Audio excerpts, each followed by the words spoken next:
नमस्कार दात न्यूज देख रहे हैं आप सब। मैं हूं आपके साहिल कीरनी और द रियल इशू में आज बात करेंगे राज्यसभा चुनाव को लेकर, क्रॉस वोटिंग को लेकर। राज्यसभा चुनाव के नतीजों ने जहां पर सियासी हलचल मचा दी है, वहीं बात करें बिहार, उड़ीसा और हरियाणा की, तो 11 सीटों पर हुए चुनाव में सत्ता पक्ष एनडीए को जबरदस्त बढ़त मिली, जबकि विपक्ष को बड़ा झटका लगा। बिहार में एनडीए ने सभी 5 सीटों पर जीत दर्ज कर अपनी ताकत का प्रदर्शन किया। वहीं उड़ीसा में क्रॉस वोटिंग ने पूरा खेल ही पलट दिया। इस चुनाव में सबसे ज्यादा चर्चा क्रॉस वोटिंग को लेकर हो रही है, जहां विपक्षी दल अपने ही विधायकों को एकजुट नहीं रख पाए। ओडिशा में बीजेडी और कांग्रेस के विधायकों के पाला बदलने से निर्दलीय उम्मीदवार की जीत ने सियासी हलचल बढ़ा दी। हरियाणा में भी कड़ी टक्कर देखने को मिली, जहां भाजपा और कांग्रेस को एक एक सीट मिली। इन नतीजों ने साफ कर दिया है कि 2026 की राजनीति में सत्ता और विपक्ष के बीच मुकाबला बहुत दिलचस्प होने वाला है। तो अब बात करेंगे, इस पे चर्चा करेंगे, क्योंकि काफी अहम हो जाता है जब क्रॉस वोटिंग का जिक्र आने लगता है। दो खास मेहमान हमारे जुड़ चुके हैं, तो उनसे इस चर्चा को जारी रखेंगे। डॉक्टर अभिषेक अलावत है हमारे पॉलिटिकल एनालिस्ट, और Dinesh Singh guest political analyst. अब दोनों बहुत धन्यवाद, बहुत शुक्रिया समय देने के लिए। बहुत बहुत धन्यवाद आपका कीमती समय साझा करने के लिए। तो शुरुआत मैं डॉक्टर अभिषेक अलावत से ही करूंगा। सर, ये जो चुनाव हुए हैं राज्यसभा के, इनको आप किस तरह से देखते हैं, क्योंकि बहुत हंगामा देखने को मिला। मेरे को और ज्यादा हंगामा होने की उम्मीद है अभी भी। इससे बड़ी वोट चोरी क्या हो सकती है कांग्रेस पार्टी के लिए? वो ये ईवीएम चोरी, चलिए मान लेते हैं ईवीएम चोरी, ईवीएम में कुछ घोटाले कर सकती है बीजेपी, इलेक्शन कमीशन के साथ मिलकर बीजेपी कुछ घोटाले कर सकती है। पर ये क्या हो रहा है कि कांग्रेस के चुने हुए एमएलए, जिन्हें कांग्रेस ने स्वयं टिकट देके एमएलए बनाया है, आज वो क्रॉस वोटिंग कर रहे हैं। और यहां तक कि हरियाणा जैसा स्टेट जो उनका स्ट्रॉन्ग होल्ड रहा करता था, बहुत लंबे समय तक कांग्रेस की यहाँ पे सरकारें रही हैं, आज भी एक बड़ी स्ट्रॉन्ग लीडरशिप, बड़ी अच्छी वोट बैंक है हरियाणा में कांग्रेस का। तमिलनाडु में इन्हें अपने 4 विधायक सस्पेंड करने पड़े हैं। तो मेरे ख्याल से तो वोट चोरी का असली मुद्दा अब बनना चाहिए कि बीजेपी ने किस तरीके से वोट चोरी कर ली है इनकी। बिल्कुल। मैं दिनेश सिंह सर का जरूर करूंगा। अच्छा, आप किस तरह देखते हैं इन चुनावों को, राज्यसभा चुनावों को, क्योंकि जिस तरह से कुछ तो विरोधी चुने गए राज्यसभा सांसद, और जहां पर जब वोटिंग होती है वहां पे कांग्रेस को मुंह की ही खानी पड़ी। जी साहिल जी, आप सभी को मेरा प्रणाम। देखिए 37 में से 26 तो देखिए निर्विरोध रहे, लेकिन 11 जैसे कि जो सीट पे जो चुनाव रहा, तो उसमें खास तौर पे देखिए, जैसे कि मतलब देखा जाए तो उसमें अहम जो, जैसे कि भाई कहते हैं कि कहते हैं ना हाईलाइट, तो उसमें जैसे कांग्रेस कांग्रेस की तरफ से एक मेन जैसे मुद्दा होता है कि अल्पसंख्यकों की सबसे बड़ी खैर ख्वाह है, सबसे बड़ी वेलविशर है। लेकिन उड़ीसा में कटक से जैसे कि जो फिरदौस जो है विधायक वहां की, तो उन्होंने एक तरह से क्रॉस वोटिंग किया और कह करके उन्होंने करने का काम किया। कहकर मतलब ये नहीं कि चुपचाप कोई कर लिया से। और उसमें उस तरीके से उन्होंने क्लियर बताया कि मुझसे पूछे बिना एक तरह से मुझ पे निर्णय थोप दिया गया है। और एक तरह से ये मतलब ये मान के चले कि वो पहली मतलब एक तरह से अल्पसंख्यक पहली महिला विधायक हैं उड़ीसा से।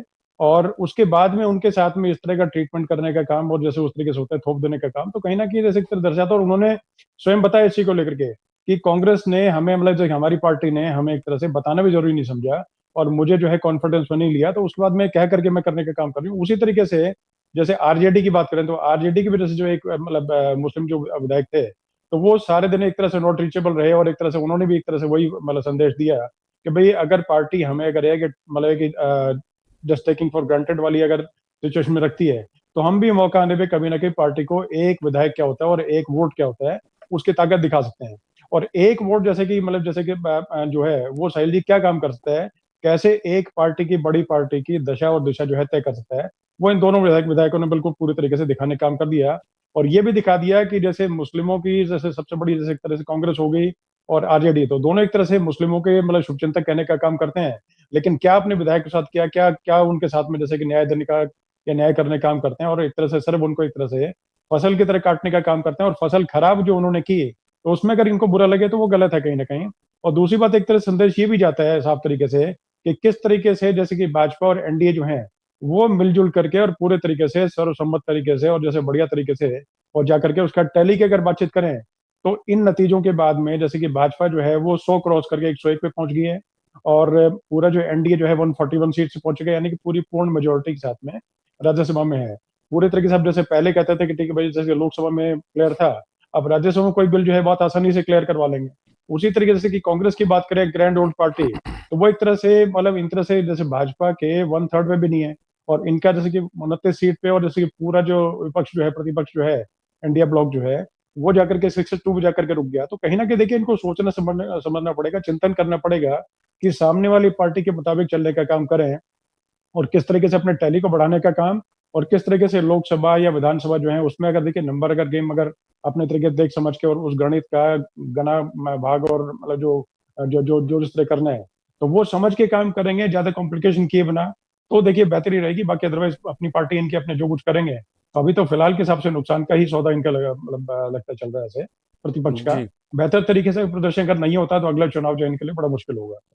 जी। ठीक है सर, मैं दोबारा करूंगा आपका, मैं रुक करूंगा। हमारे साथ डॉक्टर अभिषेक अलावत हैं। सर, क्या राज्यसभा चुनाव के नतीजे एनडीए की बढ़ती ताकत का पूरी तरह से संकेत दे रहे हैं? देखिए, बढ़ती हुई और घटती हुई को तो हम कह नहीं सकते, परंतु एक बात जो हमें समझनी चाहिए, हम कांग्रेस की और बीजेपी की हो सकता है नीतियों के पक्ष में अपक्ष में कई समय रहते हों, हमारे विचार कई बार उनसे मिलते भी और कई बार नहीं भी मिलते, पर एक चीज हमें देखना पड़ेगा कि बीजेपी हर इलेक्शन को जीतने के लिए लड़ती है, केवल लड़ने के लिए नहीं लड़ती, और पूरी तैयारी के साथ लड़ती है, अपने घटक दलों के साथ पूरी बातचीत तैयार करके रखती है और एक्शन मोड में रहती है। वहीं पे आप अगर विपक्ष को देखते, जो इंडी ब्लॉक जिसे कहा जाता है, इसका जो नेतृत्व है वो कहीं ना कहीं अनप्रोफेशनल नजर आता है, जो कभी कभी जागता है और ऐसे मुद्दों को लेके जागता है जो आम जनता से जुड़ नहीं पाते। इसी वजह से, जैसे कि बड़े भाई ने अभी थोड़ी देर पहले बताया, कि उड़ीसा से एक बड़ी ही यंग और बड़ी ही मॉडर्न, आप उनको मुस्लिम विधायक जो कांग्रेस से थी, तो किसी विश्वास से वो कांग्रेस के टिकट पे वहां जीती, और बड़ी ही डायनेमिक पर्सनैलिटी और अपने वहां पे बड़ी ही मशहूर वो व्यक्ति हैं। उन्होंने अपनी आइडियोलॉजी को साइड में रखते हुए आज कांग्रेस के नेतृत्व को ये सिग्नल दे दिया है दोबारा से, कि देखिए ये अनप्रोफेशनलिज्म चलेगा नहीं, ये पार्ट टाइम पॉलिटिक्स जो है, ये अगर चलती रही तो कांग्रेस घाटे में ही जाती जाएगी, और जो एनडीए है वो एक इलेक्शन विनिंग मशीन के जैसे जिस तरीके से पास्ट में काम करती आ रही है, भविष्य में भी ऐसा ही लगता है कि यही उनकी परफॉर्मेंस रहने वाली।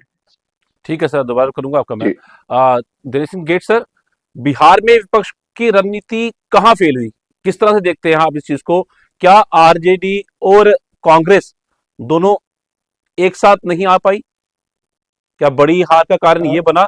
वैसे तो बहुमत से बहुत ऊपर सीटें हैं उनके पास, वो तो अमूमन रहता है कि जिसमें बहुमत से बहुत ज्यादा सीटें हो तो वो जीतता वही पक्ष है। देखिए, अभिषेक जी ने जैसे बिल्कुल पूरे तरीके से नस पकड़ने का काम किया, और आपने बेहतरीन प्रश्न ये किया है। तो उसमें देखिए, मैं बहुत सारी डिबेट्स में बिहार को लेकर के काफी जगह पे मतलब गया, अनगिनत डिबेट पे गया, तो वहां पर हमेशा कहीं ना कहीं जैसे कोई क्वेश्चन, जैसे कांग्रेस से, कांग्रेस का मैं इसलिए नाम ले रहा हूँ क्योंकि प्रतिपक्ष में सबसे बड़ी पार्टी वही है, बड़े भाई की भूमिका में एक तरह से पैन इंडिया एक तरह से कांग्रेस है। दूसरे दल जो है दूसरे नंबर पे आते हैं, पहले नंबर पर कांग्रेस आती है। तो एक मतलब ये मान के चलें कि जैसे बिहार के चुनाव का आपने पूछा, तो बिहार में एक तरह से ये देखें कि जैसे कि जो टोटल जो बूथ थे वो 80,000 के आसपास या इस तरीके से कुछ बूथ थे, और उसमें से आप सोच नहीं सकते कि इतनी बड़ी पार्टी जो है, जिसको क्या करना चाहिए था कि इलेक्शन जीतने के लिए लड़ रहे थे या टाइम पास करने के लिए लड़ रहे थे। तो मैंने मतलब खुद उसमें पूछा था, क्योंकि मुझे उसकी जानकारी थी कि मतलब कि आधी जगह तो जैसे कांग्रेस के जैसे प्रवक्ता जो आते हैं, तो बिना तैयारी क्या करके बैठ जाया करते थे ऐसे। और लेकिन दूसरी बात जैसे ये होती है, अब जैसे ठीक है, बहुत से दलों के और भी आगे बढ़ जाते हैं, लेकिन तरीके से करके जिस टाइम प्रश्न अगर पूछा जाए, और आप अगर किसी और पे अगर प्रश्न अगर दाग रहे हैं, और उसमें अगर मतलब है कि जैसे वो व्यक्ति के जवाब नहीं दे पाए, या मुझसे कोई प्रश्न करे और मैं उसका जवाब नहीं दे पाऊं, तो कहीं ना कहीं देखिए किरकिरी मेरी होगी, और ऊपर से उल्टा फिर मैं जाकर के अगर 4 क्वेश्चन करूं, तो वो कहीं ना कहीं शोभा नहीं देता। तो उसमें एक तरह से मान के कांग्रेस की जो है 80,000 जैसे कि टोटल जो बूथ हैं, उसमें से मात्र 17,000 कुछ पे इन्होंने सिर्फ अपने बूथ लेवल जो एजेंट से वो सिर्फ अपॉइंट किया है। अब ये मान के चले, और ये जब मैंने पूछा तो उस टाइम पे कोई जवाब था नहीं इसी का लेकर कैसे, तो वो अब ये मान के चले, इसका मतलब ये हो गया कि चुनाव, और उस टाइम पे एसआईआर का मुद्दा बहुत गर्म था, एसआईआर को लेकर के आप प्रश्न चिन्ह लगा रहे हैं, केंद्र पे कर रहे हैं, इलेक्शन कमीशन पे उठा रहे हैं, और आपने खुद अपने बूथ लेवल एजेंट से उनको सक्रिय किया नहीं है, तो किस मतलब आधार पे प्रश्न चिन्ह लगा रहे हैं, क्या कर रहे हैं? तो वो समझने की बात है। तो इसी तरीके इस चीज से ये बिल्कुल समझ में आता है कि कहीं भी पूरे तरीके से सीरियसनेस नाम की कोई चीज नहीं थी ऐसे। सीरियसनेस अगर रखें और एक एक बूथ पे अपने लोग अगर लगा के रखें, तो नीचे, क्योंकि जैसे कि बूथ लेवल एजेंट इसलिए होता है मतलब साहिल जी, क्योंकि एक तरह से वो एक रीढ़ की हड्डी या ऑक्सीजन देने वाला एक तरह से पेड़ होता है वहां पर उस बूथ पे, और वो जाकर के जगह जगह जाकर के जो वोटर्स वहां के जो हैं, उनसे संपर्क का काम करने का काम जो राहुल गांधी या मतलब नरेंद्र मोदी नहीं करेंगे, ना अमित शाह करेंगे। वहां जाकर के जो पार्टी का जो बूथ लेवल एजेंट है, वो घर घर में जा करके उनके चूल्हे तक पहुंच करके उनकी समस्याएं जान करके, और चाहे वो सॉर्ट आउट कर पाए नहीं कर पाए वो अलग विषय है, लेकिन वो टच करके अगर रोज अगर मिलता होता है, रोज नहीं मिलता, कम से कम महीने 2 महीने में अगर मिलता है तो उससे फर्क पड़ता है। लेकिन अगर वही बूथ लेवल एजेंट अगर वहां पे यानी कि ग्रास रूट लेवल पे और उनका नेतृत्व जो है वहां पर अगर उपस्थित नहीं होता तो उससे संदेश किया जाता है, तो वही चीजें आगे समझ में आई। दूसरी बात एक और थी कि जैसे बिहार का जो चुनाव था उस टाइम पे लास्ट मोमेंट तक सीट शेयरिंग फॉर्मूला जो था वो तय नहीं हो पाया था। कांग्रेस बिल्कुल। कुछ सीट्स मांग रही थी, लेकिन आरजेडी ने तय कर रखा था पूरे तरीके से कि विनिंग जो है यानी कि मेजोरिटी के हिसाब से और जितनी जैसे सीट चाहिए तो उसमें करके कि ठीक है उतनी से ज्यादा सीट्स में अकेली लड़ रही थी और बाकी दूसरों को एक तरह से कुछ नाम मात्र के सीटें देने का काम था। यानी कि अगर ये पूरे तरीके से पूरी सीटों पर अगर जीतती भी है पार्टी जिसको आरजेडी ने रेमो करम पे रखा, तो भी कुछ भी मतलब बहुत बड़ा फर्क न पड़ जाए, वो उस पर एक तरह से आरजेडी पे ही आश्रित पूरे तरीके से रहे। तो वो कहीं ना कहीं मैसेज गलत था। जबकि अगर जैसे कि वो किए करते हैं कि जितनी सीटों पे जैसे जहां पर जो मजबूती किसी के मतलब उम्मीदवार की है या बराबरी पे करके करते हैं या कहीं ना कहीं एक तरह से सम्मानजनक जो सीटें देने का काम करते हैं, तो मुझे लगता है कि दूसरी पार्टीज भी उस तरीके से सम्मानजनक तरीके से चुनाव लड़ने का काम करती हैं और उसी तरीके से पूरा कंधे से कंधे मतलब मिला के काम करती है। लेकिन वहां पर सिर्फ पूरे तरीके से मैसेज जो गलत गया नीचे वो भी गलत रहा और आपस में सामंजस्य नाम की कोई चीज नहीं थी, कोई आपस में तालमेल सिंक करके काम नहीं चल रहा था। साफ साफ ये चल रहा था कि किसी तरीके से यहाँ पर जैसे कहीं पे किसी को कमजोरी अपनी दिखाई दे रही थी तो सिर्फ जैसे कांग्रेस थी तो अपनी सीट जो थी वो जिताने का काम कर रही थी। कहीं पे अगर आरजेडी का चुनाव अगर जैसे कहीं पर निकलता दिख रहा था तो वहां दूसरे जो सीपीआई के हो गए और कुछ हो गए तो उनकी कोशिश ये थी कि ये जो कैंडिडेट अगर हारे तो बढ़िया रहे, हमारे लिए अगली बार के लिए खाली रहेगा। तो इसीलिए कहीं ना कहीं तालमेल बिठाने का जो काम है ना वो जी। कहीं ना कहीं मान के चलें कि जो बढ़ाते चल तो रहा था लेकिन वो अपने कान हिलाते हुए चल रहा था कि यानी कि जिससे कोई फर्क नहीं पड़ रहा था उसको, अपने तरीके से अपनी मस्ती में चलते हुए कि भाई घूमने निकले हैं बाजार में और घूमते हुए चले मतलब चला गया, वो चुनाव लड़ने का कोई मंशा या किस तरह का वो मतलब जो चीजें नजर नहीं आई। जी। ठीक है सर, दोबारा करूंगा, आपका मैं रुक करूंगा डॉक्टर अभिषेक अलावत सर का। अच्छा सर, उड़ीसा में क्रॉस वोटिंग का असली कारण क्या हो सकता है? क्या ये विपक्षी एकता में दरार का बड़ा संकेत जो है वो सामने आया है? देखिए, हर इलाके की अपनी एक महत्वाकांक्षाएं होती हैं, क्षेत्रीय महत्वाकांक्षाएं होती हैं। अगर जैसे उड़ीसा के लोग हैं, तो कई बार वो उम्मीद करते हैं कि राज्यसभा का जो सांसद चुना जाए वो वहां का कोई क्षेत्रीय नेता हो, जो क्षेत्रीय एस्पिरेशंस को राज्यसभा तक ले जा सके। कई बार इस तरह के विषय आ जाते हैं ज्यादातर, और होता क्या है व्यवहार में क्या है, व्यवहार में यह है कि बड़ी पार्टियां जिस भी व्यक्ति को जिस भी स्टेट से चाहती है वहां से राज्यसभा में पहुंचा देना का काम करती है, चाहे वो उस स्टेट से ताल्लुक रखता हो या ना रखता हो। तो कई बार ये भी कारण होते हैं, इससे अलग भी कारण होते हैं। कई बार एक बड़ा ब्लॉक धड़ा बन जाता है कि भाई इस नेता के नीचे हम लोग हैं और ये नेता किसी एक इस व्यक्ति को नाम प्रपोज कर रहा है और सीनियर कमांड उसके अपोज में जा रही है, हाई कमांड जैसे कि इनके यहाँ कहा जाता है कांग्रेस में। तो राहुल गांधी जी अगर मान लीजिए उस कैंडिडेट के फेवर में नहीं है जिसके लिए लोकल वहां की लीडरशिप एक तरीके से हुटिंग कर रही थी, कोशिश कर रही थी, तो इस तरह की स्थिति वहां पे पैदा हुई होगी। परंतु असली बात यही है कि लीडरशिप की ये खामी है, ये फॉलोअर्स की खामी नहीं है, ये लीडरशिप की खामी है कि लीडर को ये इंश्योर करना चाहिए कि जिस भी व्यक्ति को मैं भेज रहा हूं वो हम सबने यूनानिमसली चूज किया है। बात करनी चाहिए, डिस्कशंस होने चाहिए। देखिए, भाजपा में भी इसी तरीके से अनुगम आज की तारीख में इसी तरीके से कार्रवाई होती है, परंतु फिर भी रूट लेवल तक एक एक संघ के अनुसांगिक व्यक्ति को कहीं ना कहीं उनसे फीडबैक हर व्यक्ति के विषय में ली जाती है। तो एक फीडबैक मैकेनिज्म आरएसएस में, बीजेपी में है। कहीं कहीं ऐसा नहीं कि वो 100% परफेक्ट है, कई जगह वो भी बहुत बड़ी बड़ी गलतियां करते हैं, परंतु जिस तरह की गलतियां कांग्रेस कर रही है, एक तरीके से तानाशाही रवैया, अब ये देखते हैं क्योंकि कांग्रेस पार्टी में जितने भी लोग मौजूद हैं उनका एक कोर बिलीफ सिस्टम ये है कि हमारी कांग्रेस तब तक ही आबाद है जब तक ये गांधी परिवार के नीचे है। जब तक इस कांग्रेस पार्टी का नेतृत्व किसी गांधी, राहुल गांधी या सोनिया गांधी या प्रियंका गांधी, इनसे अलग किसी और के हाथ में अगर नहीं गया तो हम सुरक्षित हैं। कुछ इस तरीके की मानसिकता वाले लोग हैं जिसकी वजह से उनके अंदर भी एक डिक्टेटोरियल चीज आ गई है, कुछ साइकोफेंट्स उनके आगे पीछे चिड़े रहते हैं। तो उस वजह से जो रूट लेवल के कार्यकर्ता या लोकल एमएलए के जो एस्पिरेशंस है, जो लोकल राजनीति है, वो कई बार सीनियर लीडरशिप जैसे राहुल गांधी जी हैं वो एक कोठरी के अंदर कैद नजर आते हैं, उनके फैसले इस तरीके के नजर आते हैं, तो उसका दुष्परिणाम तो उन्हें झेलना ही पड़ेगा। ठीक है सर, दोबारा करूंगा मैं आपका। अच्छा सर, दिनेश सिंह सर, क्या क्रॉस वोटिंग में लोकतंत्र की पारदर्शिता पर सवाल उठते हैं, या खास तौर पर जो क्रॉस वोटिंग की जाती है ये पार्टी से मतभेद होता है तो उस वजह से ये सब चीजें सामने आती हैं। देखिए, अभिषेक ने जैसे ज़िक्र किया साहिल जी, तो देखिए पूरे तरीके से जैसे कोई भी जैसे लोकतंत्र होता है, लोकतंत्र में चाहे आप अपनी मन की करें, आपने चाहे अगर किसी को निर्णय कुछ अगर बता जैसे पार्टी की तरफ से जैसे कोई भी पार्टी हो, चाहे भाजपा हो, चाहे कांग्रेस हो, कोई भी होती है, तो एक पार्टी का एक बड़ा एजेंडा होता है कि हम लोगों ने जैसे इस बार जो है इतने दलित जो हैं, इनको एक तरह से राज्यसभा में लाना है या इतने जो है ओबीसी को राज्यसभा में लाना है या इतने स्वर्ण है उनको राज्यसभा में लाना है या लोकसभा में इतनों को टिकट देनी है, खिलाड़ियों को इतनों को देनी है। उसमें लेकिन एक तरह से ये होता है कि चाहे निर्णय वो जो पार्टी ऊपर जो अपना करके बैठी है तो वो उसी पे करे। लेकिन अगर सभी को बिठा के उनको सम्मिलित करके पूछा जाए कि भाई देखो अगर ये करेंगे तो अच्छा रहेगा सर। तो उसमें आदमी अपने आप को कहीं ये मतलब है कि महसूस ये नहीं करता कि भाई मुझे जो है एक तरह से अवॉइड किया गया या मुझसे पूछे बिना करने का काम कर लिया। अब इसी तरह के जैसे कि जो क्या होता है जैसे राज्यसभा के चुनाव जैसे रहता है, तो उसमें हमेशा क्या होता है कैंडिडेट जो होता है वो अपना प्रचार मतलब उसमें देखिए ज़मीन पे नहीं होता। तो विधानसभा में जाकर के और वो अपना बात करने का काम करता है या जैसे कि अलग-अलग जैसे कि जो उसके जो मतलब लोग होते हैं जो जाकर के जैसे कि जो विधायक है तो उनसे बातचीत करने का और या फिर ये रहता है कि जैसे कि जब चुनाव होना है तो चुनाव से कुछ समय पहले एक आपस में बैठक होती है या कोई भोज का कार्यक्रम या डिनर लंच का जैसे होता है तो वो अपना तय कर लिया जाता है तो उसमें बैठ करके चर्चा हो जाती है और एक मत और मतलब उस तरह के होते हैं तो वो चीजें एक तरह से ये रहती है कि भाई आपस में तालमेल बैठ के और जैसे कि नो योर कैंडिडेट वाली बातचीत एक बन जाती है कि भाई ठीक है जैसे मतलब एक ही आपने जैसे कि जो आपका जो मतलब एक जो उसमें आ रहा है चुनाव में तो उस व्यक्ति को आप पहचानने का आपको मौका मिल रहा है, आप सामने-सामने बैठ के उनसे प्रश्न वगैरह कर सकते हैं या बातचीत कर सकते हैं या मतलब थोड़ा तालमेल बिठाने की बातचीत कर सकते हैं। तो उससे अगला आदमी जो है वो एक तरह से कहीं न कहीं ठीक-ठाक और थोड़ा कॉन्फिडेंस में उसको लेके क्या आता है तो वो अपना ठीक समझता है और वो थोड़ा एक तरह से उसी डायरेक्शन में चलता है। लेकिन अगर पूछा नहीं जाता और वो जाकर के एंड टाइम उसको बताता है भई आपने फलाने-फलाने को वोट करना है ऐसे। तो वो कहीं न कहीं अगर बाय चांस ये कि आइडियोलॉजी कोई भिन्न होती है या बाय चांस किसी सूरत में उससे किसी और तरह का मतभेद है, किसी एक कैंडिडेट को लेके कोई अगर नाराज़ पहले से बैठा हुआ है, क्योंकि कहीं न कहीं पॉलिटिक्स में ये सब चीज़ें होती हैं कि मतलब कि मतभेद और मनभेद जो है, आम चीज़ें होती हैं। तो उस सूरत में अगला आदमी करने का काम नहीं करता, तो ये मतलब लोकतंत्र में देखिए आम चीज़ है। लेकिन जी। हमेशा देखिए किसी भी तरीके से हो, चाहे मतलब शीर्ष नेतृत्व किसी पार्टी का हो, वो हमेशा अगर मतलब जो नीचे के जैसे कि जो हैं, जो वोट देने वाले जो लोग हैं, उनको अगर कॉन्फिडेंस में लेकर के करे तो बेहतरी के लिए आता है। अदरवाइज़ कहीं न कहीं एक तरह से थोपा हुआ निर्णय जो होता है, उसमें कोई भी साथ में चलने में कहीं न कहीं आना-कानी नहीं कर सकता है।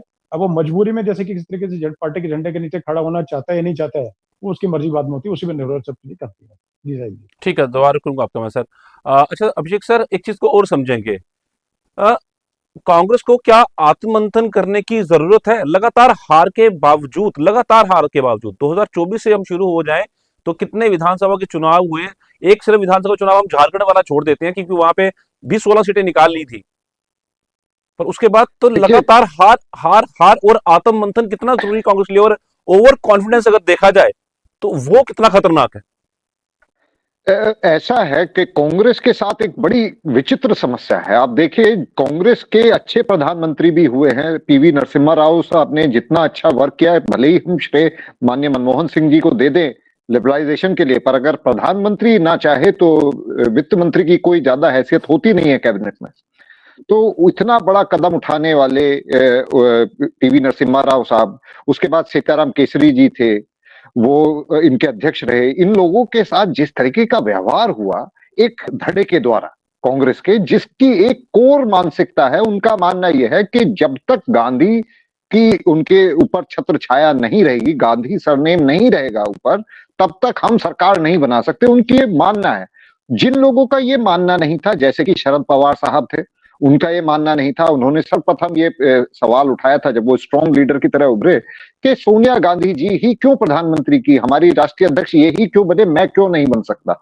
तो इसी तरह आपको मालूम होगा एनसीपी बनी पश्चिम यहाँ पे महाराष्ट्र में। उसी प्रकार आप देखिए ममता बनर्जी जी, जो अपने दम पर बहुत लंबे समय से लगभग 25-30 साल उस लेडी ने बर्बर कम्युनिस्ट शासन से लगातार कोई दिन ऐसा नहीं जाता था जिस दिन लाठियां ना खाती हो कांग्रेस के बैनर तले खड़े होके। उस लेडी ने वो फाइट करी वहां पे। जब उनको भी अहमियत नहीं मिली तो उन्होंने कहा कोई बात नहीं, हमें गांधी नाम की आवश्यकता नहीं है, हम अपने नाम से तृणमूल कांग्रेस बनाते हैं। उन्होंने वहां पे अपने आप को कामयाब होके दिखाया भी। तो ये कांग्रेस के अंदर जो कोर बिलीफ वाले जो लोग ये समझे बैठे कि गांधी के बिना काम नहीं चल सकता, जब तक वो लोग नहीं जाएंगे तब तक कांग्रेस इसी तरह बिखरती रहेगी। क्योंकि राहुल गांधी जी व्यक्तिगत रूप से बहुत अच्छे व्यक्ति हो सकते हैं, पर दुर्भाग्य से वो एक पॉलिटिशियन नहीं है। मेरा इसे बहुत ही गलत शब्द समझा जाता है। लोग कहते हैं पॉलिटिशियन बहुत बुरे होते हैं, परंतु असली बात ये, पॉलिटिशियंस बहुत मेहनती लोग होते हैं। उन्हें 24/7 अपने दिमाग को एक्टिव रखना होता है, हर विषय पे उनकी पकड़ होनी चाहिए, व्यक्तियों के नाम उन्हें याद होने चाहिए, उनमें हम्बलनेस होनी चाहिए, उनमें व्यवहारिकता होनी चाहिए, गुस्सा बहुत कम होना चाहिए। तो ये सब जो योग्यताएं हैं वो राहुल गांधी जी में नजर नहीं आती। वो पॉलिटिक्स के लिए बने नहीं है। जब तक ये साइकोफेंट्स जो है अपने फायदे के लिए, राहुल गांधी जी और सोनिया गांधी जी अपने पुत्र मोह में, जब तक इन्हें 20-25 साल से हम ये सुन रहे हैं कि अब राहुल गांधी जी मैच्योर होंगे, अब मैच्योर होंगे। अरे जिस खेल को के वो खिलाड़ी नहीं है उसमें तुम मैच्योर कराना क्यों चाहते हो? उनको कुछ और कराइए। He is not a old time politician. उनको कभी कभार आप ट्रॉफी की तरह शोकेस कर सकते हैं, परंतु उन्हें इलेक्टोरल पॉलिटिक्स से बाहर आ जाना चाहिए। ये जब तक उन्हें समझ नहीं आएगा तब तक यही डाउनफॉल होता रहेगा, और एनडीए के लिए ये बहुत ही शुभ रहेगा। जी ठीक है सर, दोबारा करूंगा आपका मैं। अच्छा दिनेश सर, विपक्ष अपने विधायकों को एकजुट रखने में क्यों असफल हो गया? कहां कहां असफलता रही, किस वजह से रही, और क्या एनडीए की संगठनात्मक मजबूती इसका मुख्य कारण जो है वो नजर आती है? जी बिल्कुल साहिल जी। देखिए ऐसा है कि जैसे मैंने पहले अपने वक्तव्य में बताया कि किस तरीके से जैसे मान के चलें कि पूरा मैकेनिज्म जो है उसको एक तरह से मशीन से मतलब जैसे कि मतलब कुछ चीजें चलती हैं, यानी कि एक के बाद एक दूसरा प्रोसेस है। तो उस तरीके से प्रोसेस करने का काम जैसे कि मतलब खासकर भाजपा और बाद में साथ में अपने ही इन सिंक करके जैसे कि मतलब बीजेपी की जैसे कि आइडियोलॉजी को लेकर के और उसके साथ साथ मैकेनिज्म को लेकर के एनडीए के दूसरे धड़े जो हैं, दूसरे जो दल जो होते हैं, उनको साथ में लेके चलने का काम करती है। जैसे क्लस्टर बना दिया गया, क्लस्टर में मान के चलें कि जैसे कि मतलब कोई जैसे कि एरिया बना दिया गया और उसमें जैसे कि 10 से मतलब जो सांसद हैं उसमें रहेंगे ऐसे। तो वो 10 सांसद दूसरे दलों के वो भी रहेंगे कुछ, और वो एक तरह से समन्वय बैठक जो होती है उसमें सभी के साथ में एक साझा रणनीति बनाई जाती है पूरे तरीके से सम्मिलित होकर के, और दूसरे दलों के जो कार्यकर्ता हैं उनको नीचे तक संदेश पूरे देते हैं कि भाई हमने मिलजुल के ये काम करना है। पार्टी के ने हमारी पार्टी से मतलब भाजपा की मतलब जैसे कि जो है वो रणनीति है, दूसरे दल अपने तरीके से करने का काम करते हैं लेकिन इन सिंक होकर करने का काम करते हैं। तो वो चीज कहीं ना कहीं एक बहुत लाभ पहुंचाने का काम करती है। जबकि जैसे कि प्रतिपक्ष जो है, विपक्ष जो है जिसको बोला जाए, तो वो अपने तरीके से अलग थलग अपनी अपनी डपली अपना अपना राग बजाने का काम कर रहे होते हैं, और कहीं ना कहीं वही रणनीति जो है कहीं ना कहीं नुकसान पहुंचाने का काम करती है। और दूसरा कॉन्फिडेंस के लिए की बात चलिए मतलब छोड़िए, जैसे कि कहीं ना कहीं जैसे कि जो रणनीति है तो रणनीति से अलग थलग होने का मतलब कारण ये बन जाता है आगे जाकर के, और हार का कारण बन जाता है। और साथ साथ में मान के चलें कि जैसे कि बूथ लेवल तक टच करने की चीजें, जैसे कि कोई एक पर्टिकुलर बूथ है, जैसे आप जहाँ रहते हैं वहां का एक बूथ है, और वहां पर मान के चलें कि जैसे कि अब कि मतलब जो विपक्ष है वहां से किसी ने लड़ना है, और एक जैसे कि पक्ष जैसे अभी जो सरकार है उन्होंने चुनाव लड़ना है, वहां पर अब यही नहीं तय कर पाए कि भाई जैसे उस तरीके से कि कहाँ पर किस तरीके से अप्रोच करना है, क्या करना है, कैसे करना है। एक आदमी जाकर के सबके बारे से कांग्रेस का तो कांग्रेस को बता रहा है हमारा ही चुनाव लड़ने का काम करेगा। अब अगले दिन जो है वो घर के बाहर निकलता नहीं, वो कहता है कि भाई ठीक है कि यहाँ से तो फारूक अब्दुल्ला साहब की पार्टी जो है उनके आदमी को टिकट मिल गई तो मैं घर के बाहर क्यों निकलूं। तो वो चीजें कहीं ना कहीं मतलब जो है वो लैग करती हैं। तो वो एक तरह से जो प्रोफेशनल जो एटीट्यूड है वो कहीं ना कहीं मतलब एक तरह से प्रतिपक्ष जो है उसको एक खत्म करने की तरफ जो लेके जाता रहा है। तो वो चीजें मतलब उन पे कहीं ना कहीं पार पानी पड़ेगी, उनको समझना पड़ेगा, और पूरे तरीके से एक एक चीज को समझ के और चुनाव लड़ने के लिए एक्टिव मोड में, और बिल्कुल एक तरह से कहते हैं ना ठीक है भाई कि लड़ाई के मोड में, जैसे कि लड़ाई लड़ी जाती है तो उस टाइम पे एक तरह से दूसरे पे हमला करके लड़ाई लड़ी जाती है, ना कि मतलब कि बचाव के पक्ष में आकर के। तो बचाव वाले डिफेंसिव जो है वो मोड पे आकर के अगर करने का काम करेंगे तब तक नहीं कर सकते, मतलब अपनी लड़ाई लड़ने का काम नहीं करते, और तब तक चुनाव जीतने का काम भी नहीं हो सकता। तो उसी तरीके से खासकर मतलब एक तरह से कांग्रेस जो है, क्योंकि इनका जगह जगह पे जैसे कि सभी पार्टीज की प्रेजेंस जो है पैन इंडिया में सभी पूरे देश में नहीं है, लेकिन कांग्रेस की प्रेजेंस कोने कोने में और जगह जगह पे छोटी छोटी जगह पे भी है। तो इसलिए उनको समझना पड़ेगा कि अपने कैडर को, और कैडर की जैसे जहां पर जैसे बातचीत आती है, तो जिस तरीके जैसे कि भाजपा के लिए आरएसएस है तो उस तरीके से कांग्रेस के लिए सेवा दल है, तो सेवा दल को एक तरह से पूरे तरीके से दरकिनार कर दिया। मेरी बहुत से लोगों से बातचीत जिन्होंने ये बताया कि भाई मंच तक जो है उस पर जगह नहीं मिलती है सेवा दल के कार्यकर्ताओं को, या सेवा दल के जो शीर्ष जो पुराने नेता जो है, तो वो कहीं ना कहीं अपने आप को ठगा हुआ से महसूस करते हैं, और वो कहीं ना कहीं नीचे जैसे कि उनको लोग अगर पूछते हैं, जैसे किसी से पूछा कि दादा आप किसको वोट देना चाहिए, तो वो कहते हैं साफ साफ जवाब देते हैं भैया हमें तो कोई पूछता नहीं, आपकी मर्जी जहां वोट देना दो से। तो वो कहीं ना कहीं एक तरह से जो दरकिनार करने की चीजें और एक एक आदमी को साथ में लेकर नहीं चलने जो की जो बातें होती हैं, तो वही कहीं ना कहीं एक तरह से जो मतलब घुन की तरह और साथ में पिसने का काम हो गया, या जैसे कि लोहे में जंग लग जाता है, तो उस तरीके से तो समय रहता है अगर चेत जाए कांग्रेस पार्टी या प्रतिपक्ष, तो बढ़िया है, नहीं तो अदरवाइज फिर वही चीजें चलेंगे कि सब पार्टी जो है, छोटी पार्टी जो है, वो भी इनसे आगे निकल जाएंगे और कांग्रेस कहीं जो है मुंह ताकती रह जाएगी ऐसे। ठीक है सर, आपने सेवा जी दल की बात की है, वो काफी अहम हो जाती है। इन बातों को समझना बहुत जरूरी होता है जब ऐसा समय आता है, क्योंकि बहुत कम होता है कि जब कोई पॉलिटिकल एनालिस्ट एक साथ बैठे हो और बातों को समझा जा रहा हो, क्योंकि अक्सर वो कांग्रेस और बीजेपी तो वो सिर्फ लड़ाई लगी रहती है। मैं डॉक्टर अभिषेक सर का मार्क करूंगा, सर सेवा दल कितना इंपॉर्टेंट है, क्योंकि काफी बार जिक्र होता है सेवा दल का, पर कांग्रेस कभी एक्टिव दिखी नहीं पिछले कई सालों से सेवा दल को दोबारा से स्टैंड करने के लिए। देखिए, सेवा दल का इतिहास जो है वो आजादी से भी पुराना है। ये जो करंट कांग्रेस हम देख रहे हैं, ये कांग्रेस कई बार रूप बदल चुकी है, पर जो ओरिजिनल सेवा दल था वो बहुत पहले, अगर इसके लिए हमें श्रेय देना पड़ेगा नेहरू जी को, उनके टाइम पे इस तरीके की एक परिपाठी शुरू करी गई थी कि यूथ के लोगों को जोड़ा जाए, उनको पॉलिटिक्स से हटा के एक अलग तरीके की सोच, एक इंटेलेक्चुअल थिंक टैंक बनाने के एक तरीके से काम था। वही काम जो आरएसएस करता है बीजेपी के लिए, वही काम सेवा दल किया करता था कांग्रेस के लिए। वो एक्टिव पॉलिटिक्स में लोग नहीं होते थे, वो बैकग्राउंड से काम किया करते थे। कोई कहीं टीचर है, कोई कहीं इंजीनियर है, कोई कहीं प्रोफेसर है, वो लोग बैकग्राउंड में रहा करते थे, एक्टिव पॉलिटिक्स में कम आया करते थे। वो सेवा दल हुआ करता था।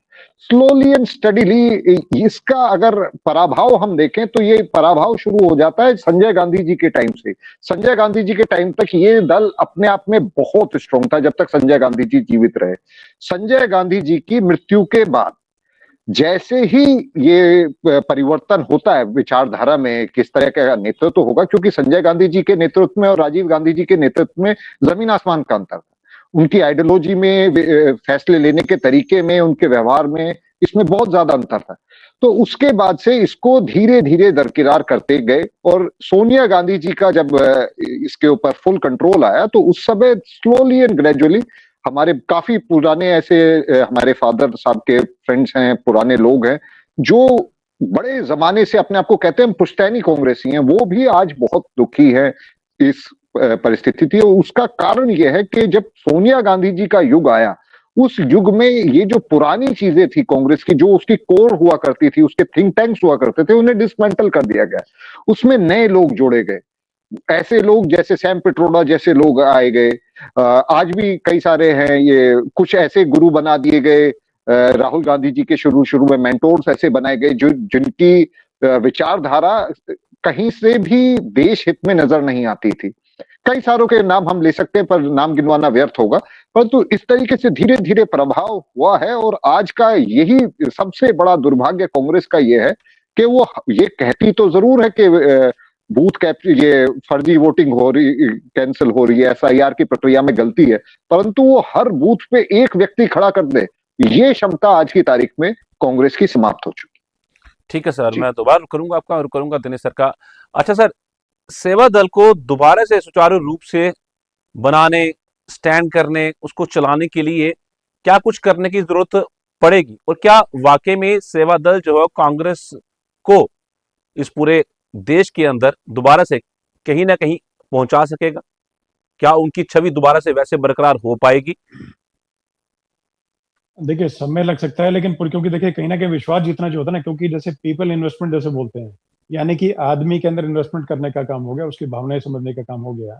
तो वो चीजें कांग्रेस कहीं भूल चुकी है। पुराने जो मूल्य जो थे कांग्रेस के, जिसको लेकर के कांग्रेस शुरू हुई थी, वो चीजें कहीं ना कहीं भूल चुकी है, और उसी का खामियाजा वर्तमान में देखिए भुगतना पड़ रहा है।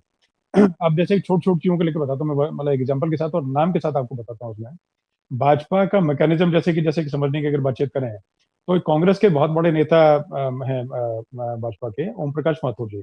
तो उनसे मेरी लंबी चर्चा इस बारे में। अभी वर्तमान में सिक्किम के राज्यपाल हैं, और उससे पहले मतलब एक जैसे महाराष्ट्र के जैसे प्रभारी रहे, यूपी के प्रभारी रहे, और गुजरात के प्रभारी रहे, और लंबे समय तक इन राज्यों को उन्होंने पूरे तरीके से और कार्यकर्ताओं को नाम से जानते थे, और संघ के प्रचारक हैं।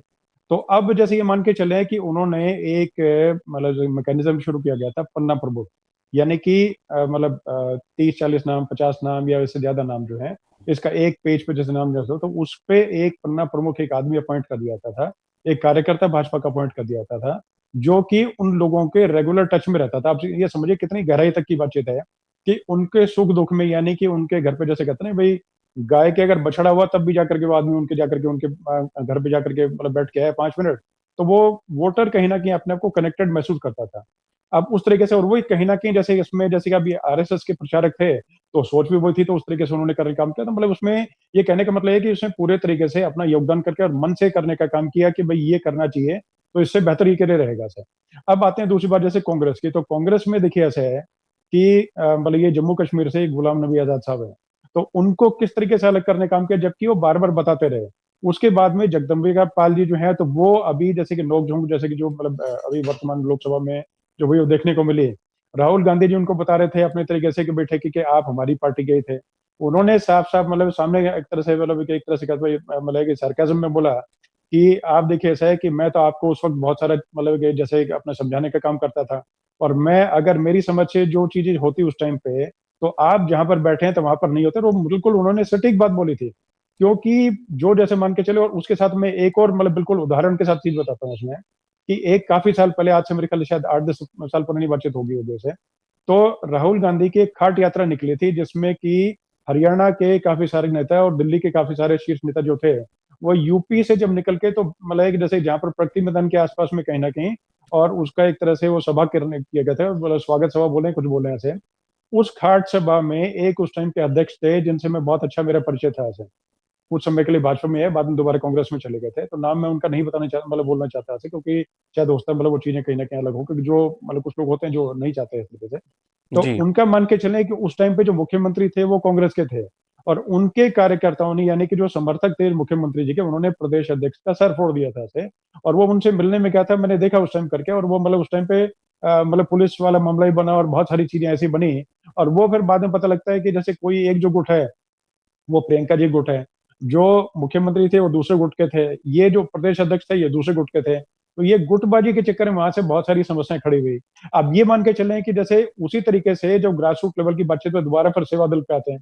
तो सेवा दल देखिए कि जैसे इन्हीं कार्यकर्ताओं को, जो शीर्ष कार्यकर्ता जो हैं, उनकी पूछ अगर नहीं हो पा रही आपस में, उस तरीके से उनको भी अगर है कि जैसे कि कहीं न कहीं जैसे सोफिया जो है, सोफिया जो जिन्होंने क्रॉस वोट किया उड़ीसा में, तो उन एमएलए तक को नहीं पूछा गया, तो नीचे बेचारे ग्रास रूट लेवल के जैसे कि सेवा दल के कार्यकर्ता को अगर सर माथे पे नहीं बिठाएँगे तो पार्टी कैसे इस तरीके से और सूर्य की तरह चमकने का काम करेगी। तो उसमें समय लगेगा पूरे तरीके से। इनको क्या है कि जैसे कुछ जगह सम्मेलन करने का काम हो गया, या इनको जैसे कि प्रदेश स्तर पे जैसे कि या जिला स्तर पे जो भी जैसे जिस हिसाब से इनकी इच्छा हो, तो जी। कांग्रेस उस तरीके से करे, उनको दोबारा कॉन्फिडेंस में लेके जब वो मन से काम करने का काम करेंगे, तो देखिए घास जब बड़ी होगी तो वही झाड़ी वही वृक्ष फेंकने का काम करेगी, तो उसके बाद दोबारा एक तरह से जीवन दान मिलेगा कांग्रेस को। ये मुझे लगता है। बाकी अपने तरीके से पूरा पीपल इन्वेस्टमेंट, यानी कि लोगों में जो इनके कार्यकर्ता है, तो उनमें एक तरह से ये जान फूँकने का काम अगर शीर्ष नेतृत्व करेगा, तो तभी जाकर के जीवन जो है दोबारा कांग्रेस को मिल सकता है, ऐसा मुझे लगता है sir.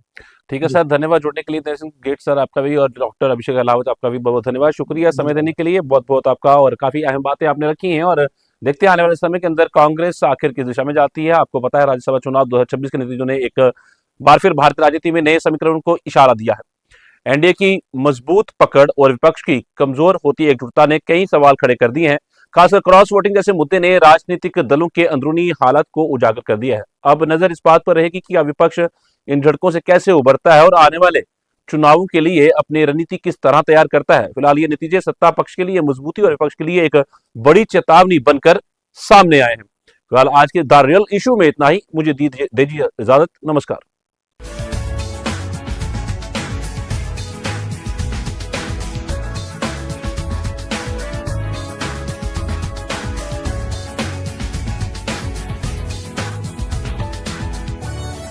The reason I chose SP Smart School is because it prepared me for my boards examination as well as for my competitive examinations. The previous year results have been a testament of this statement. With over 18 positions, 700 distinctions and the UT topper being from our school is our huge pride. The results of the competitive examinations have also been commendable. The students who are not a part of SP Smart School program have no idea what they are missing out on. Transforming education through life skills and lifestyle learning. Beyond books, excellence in sports, NCC and co-curricular activities. At Kingstar, every facility speaks of quality and commitment. From professional cricket grounds to advanced indoor setups, Kingstar provides everything a young sportsperson needs to perform at the highest level.